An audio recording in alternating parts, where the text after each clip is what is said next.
नमस्कार, मी अंतरा. स्वाद अंतराचा मध्ये तुमचं स्वागत आहे. आज आपण बघणार आहोत ब्रोकोली चीज पराठा. ब्रोकोली ही अतिशय पौष्टिक भाजी आहे. यामध्ये विटॅमिन ए आणि सी चं प्रमाण आहे, ज्यामुळे आपली रोगप्रतिकारक शक्ती वाढण्यास मदत होते. शिवाय ब्रोकोलीमुळे आपलं मधुमेह सुद्धा कंट्रोल राहण्यास मदत होते. ही भाजी अतिशय पौष्टिक आहे. हा जो पराठा मी तुम्हाला इथे करून दाखवलेला आहे, हा अतिशय सोपा पदार्थ आहे. हा तुम्ही अगदी मुलांना टिफिन मध्ये सुद्धा देऊ शकता. अत्यंत हेल्दी आहे. इथे तुम्हाला जर चीज नको असेल तर तुम्ही इथे पनीर सुद्धा वापरू शकता, किंवा पनीर सुद्धा वापरायचं नसेल तर इथे नुसती ब्रोकोली सुद्धा तुम्ही इथे वापरू शकता. ही अत्यंत पौष्टिक भाजी आहे. तर त्यासाठी आपला व्हिडिओ शेवटपर्यंत बघत राहा. आणि आपल्या चॅनलवर नवीन असाल तर आपल्या चॅनलला सबस्क्राईब करायला विसरू नका. सबस्क्राईब करणं अगदी फ्री आहे. तर चला आपण रेसिपी बघूया. आता आपण एका भांड्यामध्ये 2 कप गव्हाचं पीठ घेणार आहोत. 1 टेबलस्पून पिझ्झा मसाला घालायचा आहे. यातला थोडासा मी वगळणार आहे आणि थोडासा नंतर घालणार आहे. चवीनुसार मीठ, 1 टेबलस्पून तेल. आता पाणी अंदाजाने घेऊन आपण अशी घट्ट कणिक मळून घ्यायचे. आता आपली इथे कणिक चांगली घट्ट भिजवून झालेली आहे. आता आपण कणकेवर एक झाकण ठेवायचं आहे आणि साधारणतः 15 मिनिटं ही झाकून ठेवायचे, म्हणजे आपली कणिक चांगली भिजेल. आता एका मिक्सरच्या भांड्यामध्ये आपण इथे स्वच्छ धुतलेली ही ब्रोकोली 1 कप घेणार आहोत, म्हणजे साधारणतः 200 ग्रॅम इथे ब्रोकोली घेतलेली आहे आपण. आता आपल्याला ही क्रश करून घ्यायची आहे. ह्याची पेस्ट नाही करायची आपल्याला. हे बघा, आपलं इथे क्रश करून झालेलं आहे. मी तुम्हाला दाखवते. हे बघा, असं आपल्याला करायचंय. असं टेक्स्चर आलं पाहिजे. एकदम याची आपल्याला पेस्ट नाही करायची, आपल्याला असं क्रश करून घ्यायचंय. तर आता आपली ब्रोकोली क्रश करून झालेली आहे. आता आपण एका भांड्यामध्ये ही क्रश केलेली ब्रोकोली काढून घेणार आहोत. आता ह्याच्यामध्ये आपण पिझ्झा मसाला घालणार आहोत, जो मगाशी आपण वगळलेला होता. 1/2 कप मोझरेला चीज, 1/4 कप कोथिंबीर, चवीनुसार मीठ, 1 टीस्पून गरम मसाला. याने एक छान चव येते. आता आपण चमच्याच्या मदतीने हे छान मिक्स करून घेणार आहोत, म्हणजे आपला सगळा मसाला हा सगळीकडे लागला गेला पाहिजे. इथे जर तुम्हाला हवं असेल तर तुम्ही चीज क्यूब सुद्धा किसून घालू शकता. आता आपलं इथे छान मिक्स करून झालेलं आहे. आता आपण पराठा करायला घ्यायचा आहे. आता आपण जे झाकून ठेवलेलं पीठ होतं त्याच्यावरचं झाकण काढूया. हे बघा, पीठ हे मस्त भिजलेलं आहे, छान मुरलेलं आहे. आपल्याला साधारण एवढं घट्ट ठेवायचं आहे, अगदी मऊ पण नाही आणि अति घट्ट पण नाही. आता आपण पीठ एकदा परत मळून घेणार आहोत, म्हणजे याच्यातली जी हवा असते ती निघून जाते. आता आपलं पीठ मळून झालेलं आहे. आता आपण एक मोठी लाटी करून घेणार आहोत. तर हे बघा, आपली छान अशी मोठी लाटी तयार झालेली आहे. आता आपण ही लाटायला घ्यायची. आता आपण ही लाटून घेणार आहोत. जसं पोळी लाटतो तसंच आपण लाटायचंय. थोडंसं पीठ टाकून घ्यायचंय, म्हणजे आपला पराठा खाली चिकटणार नाही.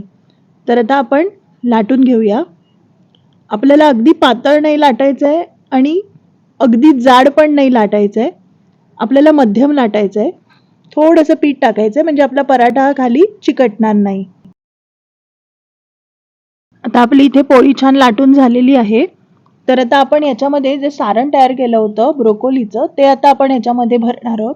ते आधी छान मिक्स करून घ्यायचंय आणि थोडं थोडं याच्यामध्ये घालायचंय. इथे मध्ये घालायचंय आपल्याला. तुम्हाला जसं कमी जास्त हवंय तसं तुम्ही घालू शकता. मी इथे मध्यम घालते. तर आता आपलं सारण इथे छान घालून झालेलं आहे. आपण आता याच्यामध्ये एक चीजची स्लाइस याच्यामध्ये घालणार आहोत. हे ऑप्शनल आहे. जर तुम्हाला चीजची स्लाइस घालायची नसेल तर तुम्ही नाही घातलं तरी चालेल, पण मी इथे घालते. तर ह्याच्यावरती आपण ही स्लाइस अशी ठेवणार आहोत. थोडासा पिझ्झा मसाला भुरभुरवायचा आहे. तुम्हाला नको असेल तर नाही घातलात तरी चालेल. 1 टीस्पून लाल तिखट, हे सुद्धा आपण ह्याच्यावर असं भुरभुरवायचं आहे. आता आपण एक एक बाजू ही फोल्ड करत जाणार आहोत. ही बाजू याच्यावर ठेवायचे, हलक्या हाताने दाबायचे.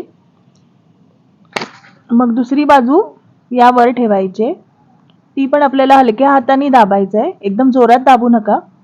आता ही तिसरी बाजू याच्यावर ठेवायचे, ही सुद्धा आपण हलक्या हाताने दाबायचे. आणि आता ही चौथी बाजू सुद्धा आपण याच्यावर ठेवायचे. आता यावर थोडंसं पीठ टाकायचंय आणि हे छान लाटून घ्यायचंय. दोन्ही बाजूला थोडंसं पीठ टाकायचंय. आता आपण हे हलक्या हाताने लाटून घ्यायचंय, अजिबात जोरात लाटायचं नाहीये, नाहीतर आपलं सारण हे बाहेर येऊ शकतं. अगदी हलक्या हाताने आपण हे लाटायचंय. आता आपलं छान लाटून इथे झालेलं आहे. हे बघा, मस्त असा चौकोनी शेप दिलाय मी. जर तुम्हाला चौकोनी करायचं नसेल तर तुम्ही गोल सुद्धा करू शकता किंवा साधा स्टफ करून सुद्धा गोल करू शकता. तर आता आपण हा तव्यावर टाकणार आहोत. 1 टेबलस्पून तूप सोडायचंय. तुम्हाला जर तूप नको असेल तर तुम्ही बटर घातलं तरी चालेल, पण मी इथे तूप वापरलंय. आता आपण पराठा हा छान खरपूस भाजून घेणार आहोत. आता ही खालची बाजू वर करायची. हे बघा, मस्त खरपूस रंग आलाय. आता खालची बाजू सुद्धा आपण वर केली. छान असं खरपूस आपलं भाजून घ्यायचंय. मस्त रंग आलेला आहे एकदम. हे बघा, छान आपला भाजून झालेला आहे. असा रंग यायला पाहिजे, म्हणजे आपला पराठा परफेक्ट होतो.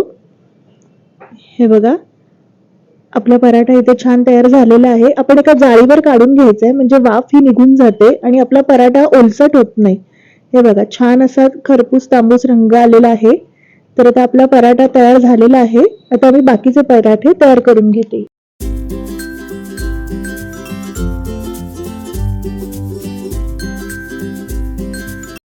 आपला पराठा इथे छान झालेला आहे. मी तुम्हाला इथे एक तोडून दाखवते. तर हे बघा, आपला पराठा इथे छान तोडून झालेला आहे. हे बघा, आतून सुद्धा छान असं टेक्स्चर आलेलं आहे. आपलं स्टफिंग सुद्धा खूप छान झालेलं आहे. हा पराठा खूप छान लागतो. तर आजची रेसिपी तुम्हाला कशी वाटली हे मला कमेंट करून नक्की सांगा. त्यासाठी आपला व्हिडिओ लाईक करा, शेअर करा आणि आपल्या चॅनलला सबस्क्राईब करायला विसरू नका आणि बेल आयकॉनचं बटन दाबायला विसरू नका, म्हणजे तुम्हाला नवीन व्हिडिओ जे बघायला मिळतील. चला तर मग भेटू आपण आपल्या नेक्स्ट व्हिडिओमध्ये एका नवीन रेसिपीसह.